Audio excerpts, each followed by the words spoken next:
바로 예수님께서 베드로를 찾아오십니다. 그런데 베드로를 찾아왔을 때 이 베드로의 모습이 어떤 모습이었습니까? 참으로 부끄러운 모습이었어요. 여러분, 예수님이 베드로를 부르시고 3년 동안 함께 먹고 마시며 그렇게 수많은 기적을 보여주시고 수많은 말씀을 가르쳐 주셨는데 베드로가요 다시 옛날의 삶으로 돌아가서 물고기를 잡고 있었기 때문입니다.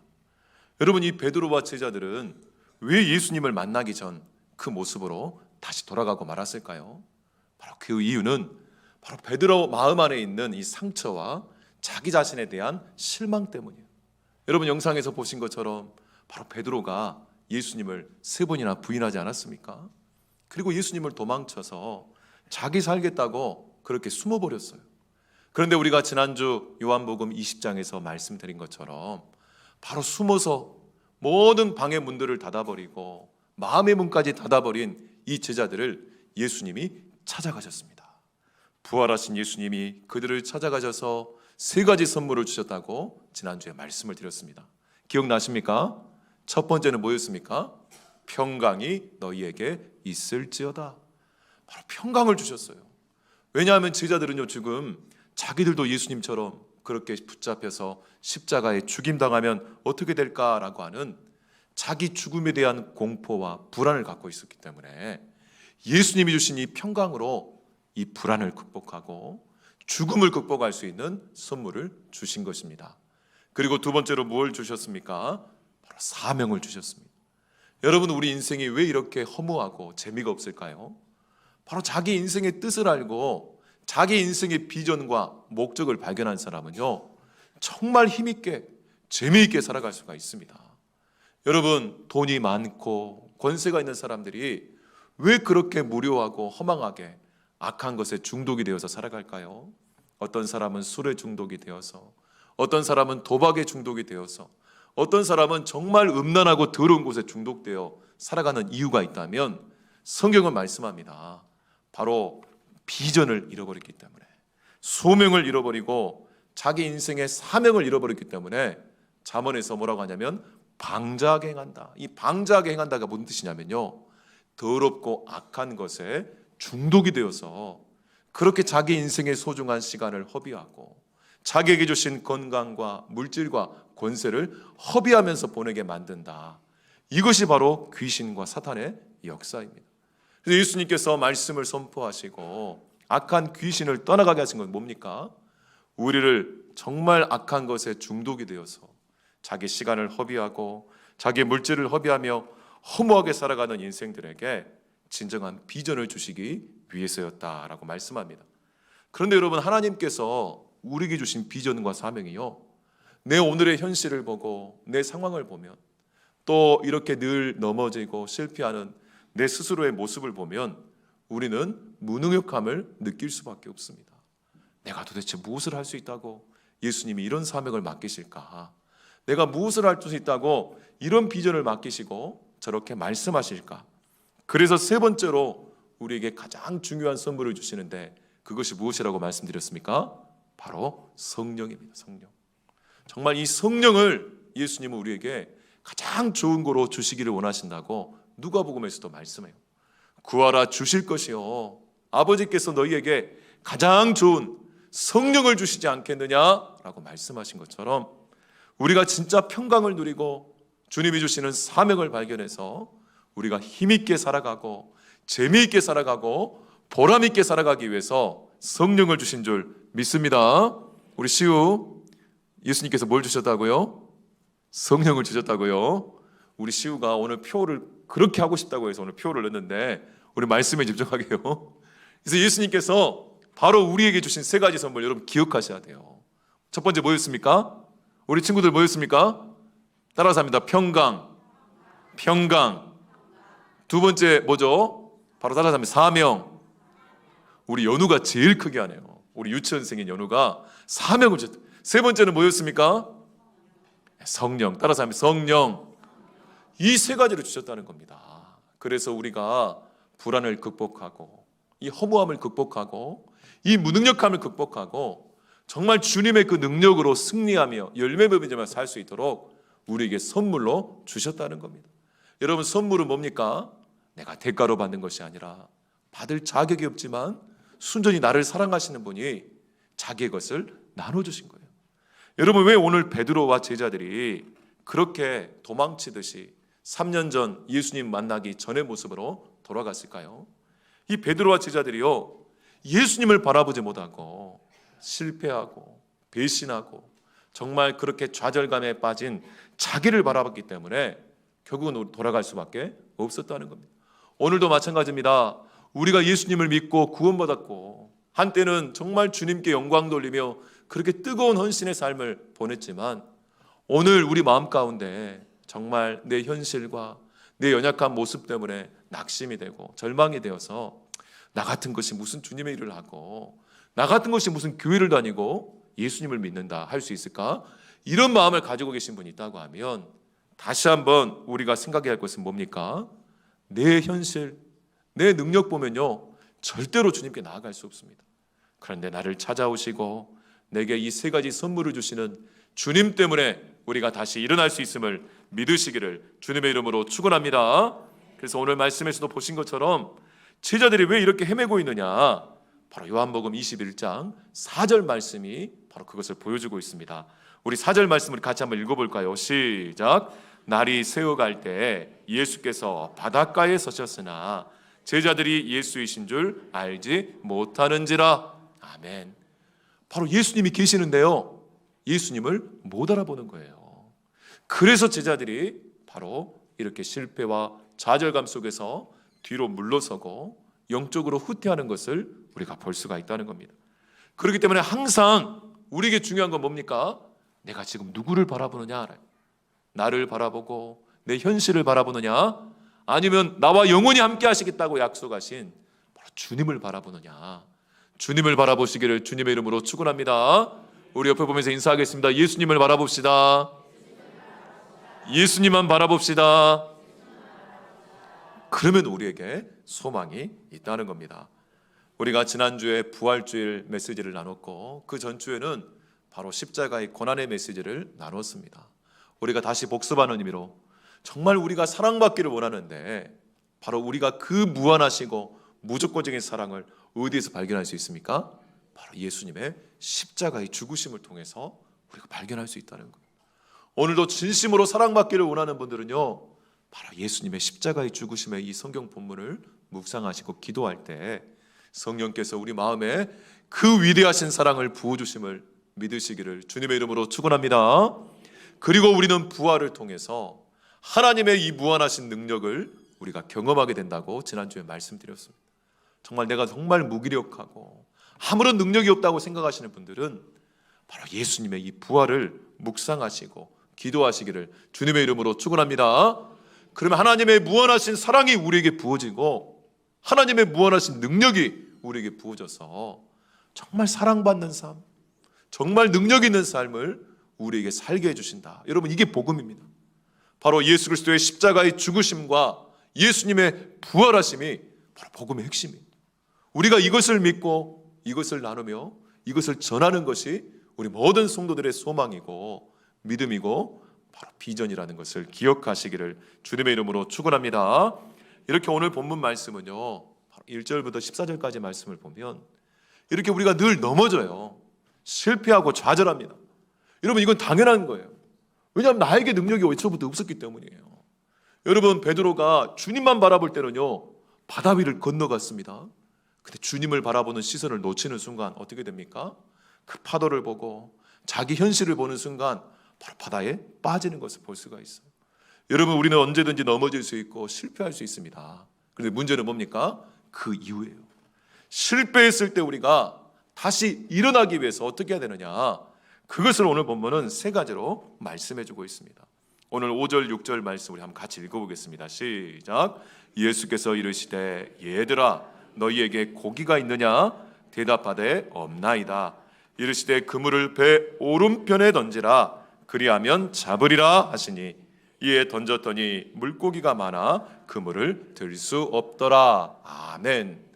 바로 얘들아라고 부릅니다. 얘들아. 파이디온이라는 뜻은요 바로 오늘날로 말하면 유치원생을 말합니다. 우리 초등학생만 돼도 성경은 테크론이라고 하는데 이게 뭐니까? 우리의 영적인 수준이요, 정말 유치원 수준도 안 된다는 거예요. 우리가 직분을 받고 저같이 목회자가 되었음에도 불구하고 우리가 주님에 대한 시선을 놓쳐버리는 순간 우리의 영적인 수준은 그야말로 어린아이 같고 갓난아이 같다라고 하는 겁니다. 그래서 그들에게 묻습니다. 너희에게 고기가 있느냐? 너희가 고기 잡으러 다시 바다로 갔는데 과연 고기가 잡히니? 라고 물어보세요. 그러자 없다고 허무하게, 밤새도록 고생했지만 없다고 허무하게 답변을 합니다. 그러자 예수님이 뭐라고 말씀합니까? 너희 오른편에 그물을 던지라. 놀라운 것은요, 이 제자들이 그 말씀이 누구의 말씀인지도 모르고 말씀에 순종을 합니다. 그랬더니 어떤 일이 납니까? 어마어마한 물고기를 한순간에 잡아버리는 역사가 일어나게 되는 것을 볼 수가 있습니다. 여기에서 우리가 뭘 알 수 있습니까? 바로 하나님의 말씀의 능력을 우리가 알 수가 있다는 거예요. 우리가 넘어져서 다시 일어나려면 첫 번째로 우리는 주님의 말씀을 다시 신뢰한다는 거예요. 이 신뢰란 말이 우리 아이들에게 어려울 수 있는데요, 믿고 의지하는 것, 따라가는 것을 포함하고 있습니다. 여러분, 우리가 알아야 할 것은요, 우리 성도들에게 항상 가장 큰 문제는 바로 하나님 말씀으로 이미 충분하다는 것을 믿지 못하는 거예요. 말씀은 당연하고 뭔가 기술이 필요하고 홍보가 필요하고 사람이 필요하고 또 개인적인 능력이 필요하고 돈도 필요하지, 권세도 필요하지. 이러는 순간 우리는 예수님 플러스 알파 하는 순간 우리의 시선이요, 예수님은 놓쳐버리고 그 플러스 알파에 가는 순간 우리는 무능력해질 수밖에 없고 우리는 허무해질 수밖에 없고 우리는 불안해질 수밖에 없다고 성경은 말씀하고 있는 겁니다. 그래서 우리가 다시 한번 이 예수님의 말씀을 신뢰하는 은혜가 있기를 주님의 이름으로 축원합니다. 여러분, 이 요한복음 21장에서 예수님이 찾아오셔서 바로 말씀하시자 어마어마한 고기를 잡은 바로 옛 추억이 있습니까? 없습니까? 있어요. 바로 누가복음 5장에 보면요, 바로 베드로와 제자들이요, 바로 예수님의 말씀으로 어마어마한 고기를 잡은 그 첫 부르심의 순간을 기억하게 만드시는 겁니다. 바로 그때 고기를 잡게 하시면서 예수님 뭐라고 했습니까? 내가 너희를 사람을 낚는 어부가 되게 하리라 라고 말씀하셨어요. 여러분, 어부는 사람을 낚는 게 아니라 뭘 낚습니까? 고기를 낚잖아요. 왜 고기를 낚습니까? 우리 친구들, 먹고 살기 위해서. 이 고기를 잡아 팔아서 돈으로 바꾸고 또 이 고기를 죽여서 조리를 해서 먹고 살기 위해서. 그래서 여러분, 고기를 잡는 어부는 생존 목적이 자기 생존입니다. 목적이. 그렇지 않습니까? 근데 사람을 낚는 어부, 이건 무슨 뜻일까요? 전에도 말씀드린 적이 있습니다. 사람을 왜 낚죠? 살리기 위해서. 여러분, 이 바다라고 하는 것은 요한계시록에 보면 사탄의 강력한 역사가 있는 상징인데 그 풍랑과 그 몰아치는 파도, 정말 이 두려움의 상징으로 이스라엘 사람들을 생각했어요. 바로 오늘날 이 세상의 두려움에 사로잡히고 세상의 죄와 이 사망 권세에 사로잡힌 인생들을 살리기 위해서 낚는 어부가 되게 하신다. 이게 예수님의 첫 비전이고 소명이었습니다. 여러분, 고기를 낚는 어부는요, 자기 생존만이 목적이에요. 옆에서 누가 죽어나가는지 관심이 없어요. 왜요? 나도 살아야 되니까. 나는 어떻게든 살아야 되니까. 그래서 끊임없이 억지로 애쓰고 고생하고 수고하지만 마지막 그 결론은 무엇입니까? 끝없이 배고프고 끝없이 목마르고 그러다가 허망하게 자기도 죽고 마는 것이 고기 낚는 어부의 삶의 마지막 결론이라고 하면 예수님이 주신 소명은 뭡니까? 사람을 낚는 어부인데 나의 생존만이 목적이 아니라 옆에서 죽어나가는 사람들을 함께 살리고 함께 살기 위해서. 그래서 여러분, 주님이 주시는 이 성령과 능력을 통해 억지로 수고하는 인생이 아니라 기쁨으로 수고하는, 정말 기쁨으로 감격하는 그런 인생을 경험하게 하실 줄을 믿으시기를 주님의 이름으로 축원합니다. 지난주 주일날에 부활절 오후 예배를 마치고 남아있는 우리 인절미 떡과 찰밥 가지고 또 우리 전도 선물인 크림백 포장재를 가지고 우리 5팀으로 나눠서 이 지역을 다니면서 사람들을 축복하면서 전도했습니다. 엄밀히 말하면 전도라기보다는 그냥 지나가는 분들에게 축복하면서 좋은 하루 되십시오, 행복해지십시오라고 우리 선물 나눈 것밖에 없지 않습니까? 근데 다녀오신 분들 표정이요, 사진을 보니까 너무너무 다 즐거워하시는 거예요. 기뻐하시는 거예요. 갔다 오신 분들이 다 얘기하더라고요. 목사님, 다음에 또 합시다. 그래서 또 하려고 합니다. 여러분, 2주에 한 달에 한 2번 정도 했으면 좋겠다 싶은데, 물론 여러분, 그것을 통해서 이 사람들이 뭐 교회를 오고 안 오고 예수를 믿고 안 믿고, 그것보다 더 중요한 건 뭡니까? 우리에게 주시는 이 기쁨의 소명을 우리가 감당할 때 우리 안에 내주하시는 성령께서요 기뻐하시는 거예요. 너무너무 기쁘더라고요. 찾아가서 저 아파트 지도도 갔더니 정말 이쁜 여자애 둘이가 자전거 타면서 놀고 있어가지고 이렇게 떡을 주고 선물을 줬더니요, 우리 교회 다니려고 했는데 그러는 거예요. 그래서 왜 어디 다녔는데 아파트로 옮겨 이사 왔는데 다닐 때를 못 찾고 있다는 거예요. 그래? 그럼 우리 교회 한번 올래? 했는데 그러면서 얘기를 하다 보니까 저쪽에서 엄마 아빠가 오시는 거예요. 그래서 인사를 드리고 그렇게 소개를 하는데 정말 우리 마음 가운데 하나님이 기쁨을 주시더라고요. 또 마을을 다니시면서 또 동네 열린문으로 들어갔더니 고기도 얻어먹고, 정말 여러분 우리 이서 민심이 얼마나 좋은지, 그냥 여러분 축복하고 저 밭에서 일하시는 분에게 갔더니 또 환대해 주시고, 여러분 우리에게 있는 이 기쁨을요 우리가 표현하면서 우리의 것을 나눌 때, 정말 지난주에 제가 인절미와 찰밥 대접해 주지 않았습니까? 잘 드셨습니까? 그것 가지고 나누니까요 정말 너무너무 기뻐하시는 거예요. 남양아파트 경로회관 들어갔더니 고스톱을 치고 계시더라고요. 어르신들이 한 분 권사님도 앉아 계시고, 그리고 떡이랑 찰밥을 드렸더니 너무너무 좋아하시는 거예요. 정말 여러분 우리가 정말 나만 사는 인생이 아니라 정말 다른 사람을 살리며 성령께서 기뻐하시는, 그래서 영원히 배부르고 만족하는 이 소명을 감당하시기를 주님의 이름으로 축원합니다. 정말 내가 내 생각으로 그냥 내 수준으로 살다가 허망하게 끝날 것인가, 아니면 하나님의 말씀으로 하나님 수준에서 살다가 정말 영광스럽게 이 땅의 삶을 마감할 것인가, 정말 그 갈림길에 있습니다. 우리가 하나님의 말씀을 신뢰하기만 하면, 그 말씀 한 구절 듣고 그 말씀에 우리 인생을 걸기만 하면 하나님께서 놀라운 생명의 역사를 일으키실 것을 믿으시기를 주님의 이름으로 축원합니다. 두 번째로 우리에게 필요한 것은 무엇입니까? 우리 11절 말씀 같이 읽겠습니다. 11절 말씀 시작. 시몬 베드로가 올라가서 그물을 육지에 끌어올리니 가득히 찬 큰 물고기가 153마리라 이같이 많으나 그물이 찢어지지 아니하였더라. 아멘. 여러분 하나님의 말씀을 신뢰할 뿐만 아니라 주님의 능력을 신뢰해야 돼요. 여러분 이 말씀을 우리가 순종할 때 얼마나 놀라운 능력이 나타나는지를 여러분 경험하시면요 깜짝 놀라게 되어 있습니다.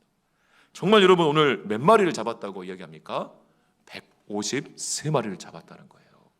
그래서 여러분 각종 주석에 보고 역사적인 해석을 보면 이 153마리가 도대체 어떤 영적인 의미가 있을까, 수많은 주석들이 있지만 변론으로 하고 저는 왜 구체적인 숫자를 기록하셨을까라는 묵상을 해보았습니다. 왜 그랬을까요? 기억하게 하기 위해서. 여러분 153마리를 제자들이 다 셌을 거 아닙니까? 평생 기억될 거예요. 이 153이라고 하는 숫자를 기억하는 순간 자기들이 어떤 상태였고 주님이 어떻게 찾아오셨으며 정말 그 말씀에 억지로 순종했더니 얼마나 놀라운 결과들이 나타난지를 평생 기억할 수 있도록 이 구체적인 숫자를 가르쳐 주시는 것을 볼 수가 있습니다. 근데 여러분 우리가 앞서 누가복음 5장 5절 6절 밑에 제가 순서지에 나눔지에 적어놨는데요, 바로 이 선생님 하는 부분이 있습니다. 우리 한번 같이 읽어보겠습니다. 시작. 선생님 우리들이 밤이 새도록 수고하였을 때 잡은 것이 없지만은 말씀에 의지하여 내가 그물을 내리리이다 하고, 그렇게 하니 고기를 잡은 것이 심히 많아 그물이 찢어지는지라. 아멘. 바로 예수님이 처음 제자들을 찾아가셔서 고기를 잡게 하실 때요 어마어마한 고기를 잡게 하셨는데 숫자가 기록되어 있지 않습니다. 엄청 많았다는 거예요. 근데 문제는 무엇입니까? 그물이 찢어져 버렸어요. 물고기가 다 새어버렸을 거 아닙니까? 근데 놀라운 것은 오늘 21장 11절에 나오는 말씀을 볼 때 153마리를 잡았는데 그물이 찢어졌습니까? 안 찢어졌습니까? 안 찢어졌어요. 안 찢어졌어요. 여러분 제자들은 3년 동안 정말 그렇게 배신하고 배반한 순간 3년의 가르침이 다 사라져버린 것 같고 3년 동안 주님을 따라다니는 것이 아무 의미가 없는 것처럼 생각할 수 있지만 그렇지 않다는 겁니다. 바로 그것이 쌓이고 쌓여서 정말 여러분 콩나무 시루에 다 물이 새어나가서 아무것도 없는 것 같지만 나중에 보니까 콩나무는 어떻게 되어 있습니까? 자라 있잖아요. 정말 우리가 늘 실패하고 넘어질 때마다 내가 하나님 앞에 헌신하고 말씀 듣고 기도하는 것이 무슨 소용이 있을까 싶지만 그렇지 않다는 겁니다. 나도 모르는 사이에 자라고 있고 나도 모르는 사이에 하나님께서 우리 찢어진 그물을 기뻐가시면서 정말 하나님께서 놀라운 은혜와 능력을 베풀어 주시는 것을 믿으시기를 주님의 이름으로 축원합니다. 바로 찢어지지 않는다는 거예요. 바로 여러분 처음 예수님의 말씀을 순종했을 때는 예수님이 누구인지 몰랐지만 이제 여러분 정말 이 예수님을 알고 바로 그 말씀에 순종했을 때 찢어지지 않는 그물로 정말 놀라운 하나님의 역사가 나타나게 되는 것을 우리에게 말씀해 주고 있는 것을 볼 수가 있습니다. 여러분 우리 옆에 사람에게 이렇게 인사합시다. 주님의 능력을 신뢰합시다. 주님의 능력을 신뢰하시기를 소망합니다. 여러분 진짜 우리가 낙심이 되고 침체 가운데 있다고요. 저도 그럴 때가 많습니다. 우연히 묵상한 한 말씀, 우연히 들었던 한 말씀이 내 마음 가운데 감동을 불러일으키고 정말 하나님이 하셨구나 라고 생각할 만한 주님의 능력을 순간순간 체험하게 하실 때가 있다는 거예요. 그때 우리는 다시 일어날 수 있고 그때 우리는 다시 우리가 힘을 낼 수 있음을 믿으시기를 주님의 이름으로 축원합니다. 마지막 세 번째입니다. 우리 12절부터 14절까지 21장 12절로 14절 같이 마지막으로 읽겠습니다. 시작. 예수께서 이르시되 초반을 먹으라 하시니 제자들이 주님이신 줄 아는 거로 당신이 누구냐 감히 묻는 자가 없더라. 예수께서 가셔서 떡을 가져다가 그들에게 주시고 생선도 그와 같이 하시니라. 이것은 예수께서 죽은 자 가운데서 살아나신 후에 세 번째로 제자들에게 나타나신 것이라. 아멘. 세 번째로 우리가 일어날 수 있는 비결은 바로 주님의 사랑을 신뢰하는 겁니다. 여러분 잡은 물고기를 가져오라고 하시고 불에다가 굽습니다. 그리고 또한 떡을 떼어서 나눠주십니다. 여러분 떡과 물고기 어디서 들어보신 적이 없습니까? 우리가 한 달 전에 주일 말씀에 살펴본 것처럼 이 오병이의 기적이 떠오릅니다. 바로 다섯 개의 떡과 2마리 물고기, 바로 주님의 놀라운 기적의 역사가 나타난 현장에서 예수님은 생명의 떡이 되신다고 말씀하시고 이 오병의 기적이 어디로 연결됩니까? 예수님의 성찬을 통해 내 살과 피를 먹고 마실 때 너희가 영생을 얻을 것이다 라고 말씀하신 그 주님의 성찬을 우리에게 상기시키고 있습니다. 여러분 이 떡 찢었다고 했어요. 부러뜨렸다고 했어요. 원어에는 잡았다, 깼다, 브레이크라고 되어 있습니다. 무슨 말입니까? 당신의 살을 찢으셨어요. 우리를 살리고 먹이기 위해서. 그리고 이 여러분 물고기를 어디에 구웠습니까? 불에 구웠다. 바로 여러분 우리가 물심판 이후에 이제는 불심판이 모든 인생들에게 예비되어 있는데 예수님이 우리를 대신해서 이 뜨거운 불심판을 감당해 주시고 우리에게 살 길을 열어주셨는데 이 떡과 불에 데운 이 물고기가 바로 우리를 살리기 위해서 우리를 찾아오시고 우리를 먹이고 힘주시는 바로 주님의 사랑의 모습을 우리에게 말씀해주고 있는 것입니다. 그렇기 때문에 여러분 오늘 본문 우리 1절에도 보시면 바로 오늘 본문 요한복음 21장 1절에 뭐라고 합니까? 그 외에 예수께서 디비랴 호수에서 또 제자들에게 자기를 나타내셨으니 나타내신 일은 이러하니라. 나타냈다의 원뜻은 자기를 주셨다라고 합니다. 그리고 오늘 마지막 14절에서도 제자들에게 나타내신 것이라. 자기를 주셨어요. 여러분 예수님은요 당신을 다 우리에게 주셨어요. 믿으시면 아멘. 그 예수님을 받기만 하면, 예수님을 받아들이기만 하면 우리는 그분의 놀라운 말씀의 능력을 경험하고 그분의 사랑을 누리면서 힘있게 다시 일어날 수 있다는 겁니다. 근데 오늘도 이 녹록지 않은 현실을 바라보고 내 무능력함을 바라보면 우리는 베드로와 제자들처럼 다시 돌아갈 수밖에 없지만 바로 주님을 바라볼 때 우리는 다시 일어나서 요한복음 13장 1절에서 말씀하는 것처럼 자기 사람들을 사랑하시되 끝까지 사랑하시는 주님의 이 사랑을 누리시기를 주님의 이름으로 축원합니다. 오늘 말씀 생각하며 함께 기도하겠습니다. 하나님 아버지 감사합니다. 거룩하고 복된 주일 허락하여 주시고 특별히 4월 한 달을 저희들에게 또 허락하여 주심을 감사합니다. 우리 사랑하는 모든 성도들, 우리가 수시로 넘어지지만 다시 하나님의 말씀을 신뢰하며 하나님의 능력을 신뢰하고 하나님의 그 무한하신 사랑을 체험하면서 일어서게 하여 주시고, 나는 연약하지만 사람은 할 수 없지만 하나님은 하실 수 있고 주님은 역사하시는 것을 우리가 체험하게 하여 주시옵소서. 특별히 국회의원 총선거 가운데 주님의 은혜를 베풀어 주시고 이 나라와 민족이 하나님의 은혜 가운데 다시 일어서게 하여 주시옵소서. 모든 것 감사드리며 예수님 이름으로 기도하옵나이다. 아멘.